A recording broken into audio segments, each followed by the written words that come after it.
আদমের চোখের সাথে আমার চোখ মিললে আমার হৃৎপিণ্ডই কেঁপে উঠত। তাকে দেওয়ার মতো আমার কাছে তেমন কিছুই ছিল না, শুধুমাত্র কাঠগোলাপ ব্যতীত। আমার মায়াবতী ছিল সুন্দর, শিমুল তুলার মতো নরম। সেও যে ছলনাময়ী ছিল বুঝিনি সে ধরন। এক সময় আমায় দেখলে লজ্জায় লাল হয়ে যেত সে। এখন রাস্তার মোড়ে দেখা হলে এড়িয়ে চলে, ভুলে গেছে বোধহয় আমি কে। মায়াবতীরা এরকমই, মায়া লাগিয়ে হারিয়ে যায়।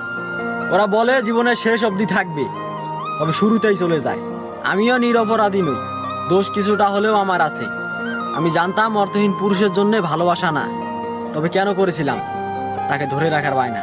তাকে নিয়ে লেখে হয়ে গেলাম প্রেম বিচ্ছেদের কবি।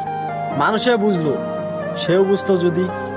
কিছু জিনিসের অস্তিত্ব বাস্তবের থেকে সুন্দর কল্পনায়, তাই সে আজও আমারই রয়েছে, তবে তার অজানায়।